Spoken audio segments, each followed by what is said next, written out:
The president posting online, quote, "I'm so happy to have helped in saving TikTok. It will now be owned by a great group of American patriots and investors, the biggest in the world." So those new owners include multiple allies of the president. For more, CNN chief media analyst Brian Stelter is here with me. Brian, I remember just about a year ago, you and I being on the air together as this deadline was expiring and President Trump was trying to figure out how to keep that law from going into effect.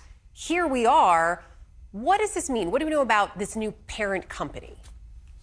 That's right. And Congress originally said you can only extend this deadline once. But Trump worked around those rules. Some people believe he broke that law as he extended the deadline over and over again. And now, 1 year after that law took effect, here we are with a finalized deal.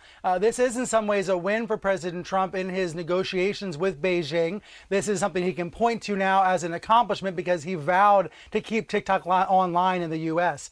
And now it's a Trumpy makeover of TikTok, or you might say a Trump-approved revamp of TikTok in the U.S. because he has lined up his allies to be investors in this new U.S. entity. People like Larry Ellison, the billionaire behind Oracle. Also Michael Dell, who recently announced he's funding those Trump accounts for babies who were born. He has lined up these billionaires to help run the new TikTok. We know it's going to be run by a mostly American board, while the Chinese-based ByteDance, which created TikTok in the first place, they're going to retain 19.9% of this U.S. TikTok entity. So this American-led company, it will have control over content moderation, it'll have control over user data, but it'll still be relying on that original TikTok algorithm that is so addictive, that is so popular, that is so widespread all around the world. So some of the concerns that lawmakers had about national security, those concerns are not entirely going away. But at least for the moment, no more mystery about the future of TikTok in the U.S. So you mentioned those concerns are not going. I mean, this is what got us to this point in the first place. And let's not forget there was a time when President Trump said he was concerned about the security implications here. So the point of that TikTok law was to keep American data, right, out of the hands of concerns that the Chinese government would have access to it.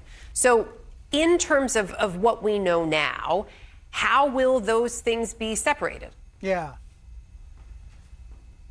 According to these companies, the company Oracle that I mentioned, controlled by Larry Ellison, it will be the one that will oversee storage of Americans' TikTok data.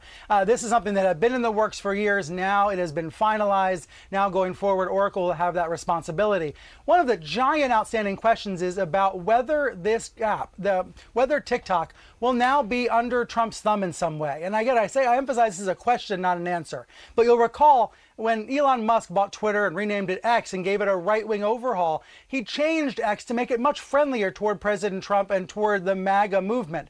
The question now is whether that's going to happen at TikTok as well. If so, users will probably notice it. This will probably be detectable, at least in some ways, whether it's through content moderation or through the algorithm. But that's one of the big unknowns secret now. rooms. Elon Musk took over a hidden Twitter, chamber 1 meter from now, cables serving the entire city of London. And if so, could that and when Parliament demands answers elections? about the Chinese Communist Party's embassy plans, so there are the people who use the government TikTok, sends a minister and then there are a lot of legally people gagged who from don't. So speaking. for people who are not This isn't TikTok incompetence. users, This is what's strategy. the takeaway here? And what unfolded in the chamber wasn't just frustrating. I would point it to was Minnesota, seething, actually. I calculated would say that this relates rage to what you've been from covering all every afternoon corner long. of the House. When we look at The videos chamber of ICE erupted actions in Minnesota, the moment Matthew Pennycook stood at the dispatch box. Not with cheers, not with the usual parliamentary theatre, watching in some with cases those something abuses far happen more on dangerous. TikTok. Those videos Silent, are going viral and they're simmering spreading, yes, on fury. Instagram, yes, Because on YouTube, everyone in that but room largely knew on exactly TikTok. what was so happening. that is the best The recent government example had of why it deliberately matters. sent a And then planning more broadly, minister ask to any answer user of TikTok, they'll probably admit they're addicted.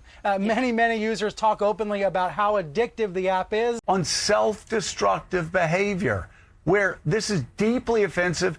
Even I had a Republican, type of guy that you're friends with, say, I voted for him. What the hell is going on in Minnesota?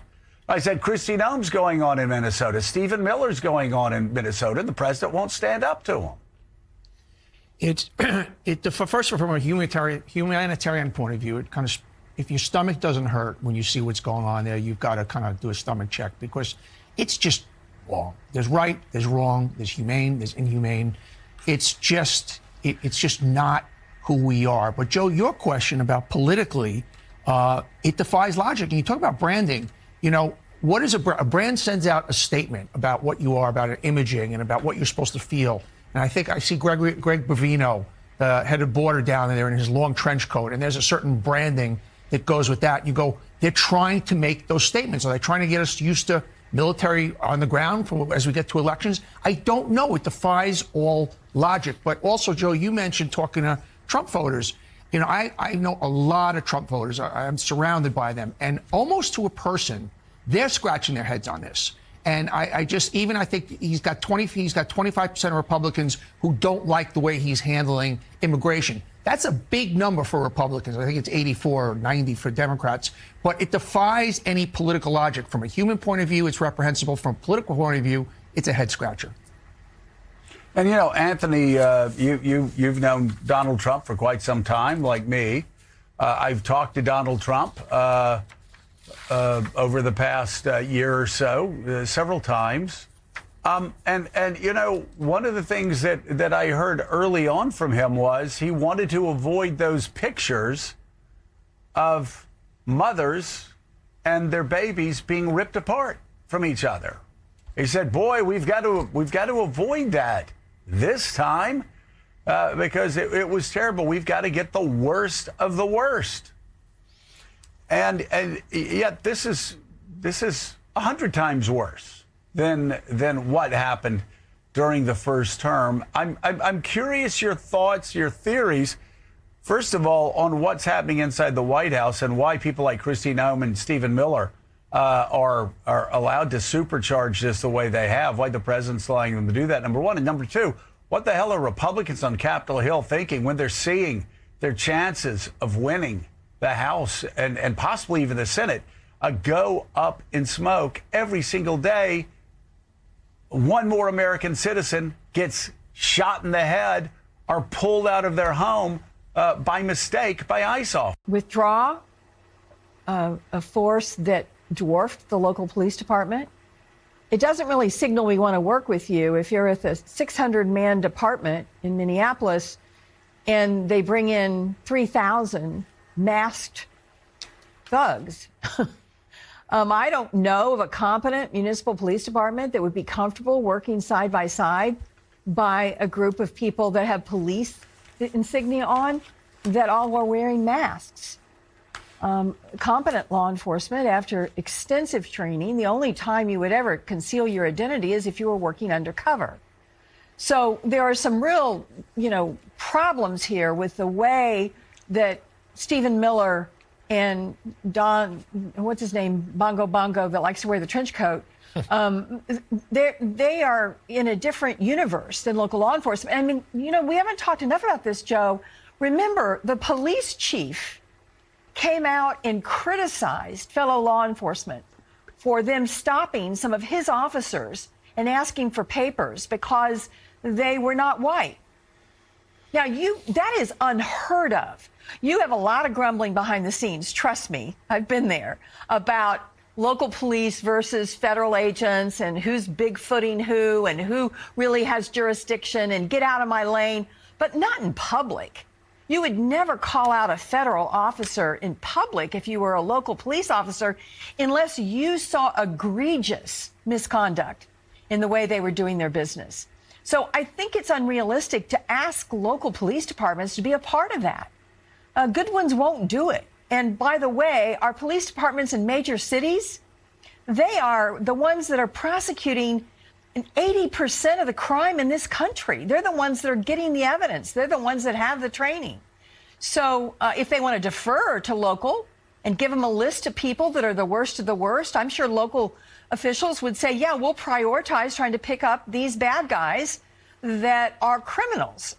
They would be happy to do that, but not what they're doing, not this show of force like we're in charge, get out of the way, we don't even need to talk to you, and by the way, you don't even get to know who we are. The official you're referring to, Greg Bovino, is the one with the sporting the 1930s fashion. Certainly, though, there are scenes of extreme measures here, right? Nicole Good, of course, at the top, but the old man. What makes this moment feel so intense is not just what Trump is saying in public, but how people inside Washington are reacting to it. His recent post exploded across social media, getting tens of millions of views in a matter of hours. and it immediately raised questions about where things are heading. Around the same time, there were reports that Republican leaders were having serious private conversations about the political damage being done and what options, if any, were still on the table. The concern is simple. The House majority is razor thin, and even small shifts in support or attendance can change who controls the chamber. That reality has created quiet anxiety inside the party, because impeachment discussions, leadership fights, and public divisions all carry real consequences when the numbers are this tight. For a brief moment, one of Trump's late-night messages sounded almost like he might be stepping back or admitting there was no clear path forward, and some observers thought he might be preparing to soften his position. But that moment passed quickly. He returned with a much stronger tone, making it clear he is not backing down and is ready to fight both impeachment efforts and critics within his own party. He has increasingly used language aimed at Republicans he sees as disloyal, calling them rhinos and accusing them of betrayal. This has created the feeling that the conflict is no longer just between Trump and Democrats, but also between Trump and parts of the Republican establishment. Analysts point out that when a party has only a tiny majority, internal division becomes a serious political risk.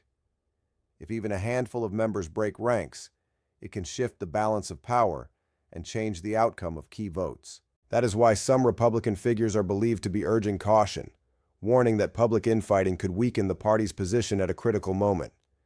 At the same time, Trump appears to be choosing confrontation over compromise, signaling that he would rather challenge his critics head-on than step aside or reduce the tension.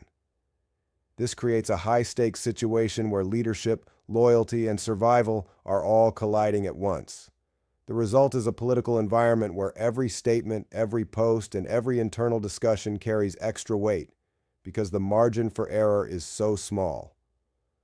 Washington right now feels like a place where everyone is watching everyone else, waiting to see who moves first and what the consequences will be.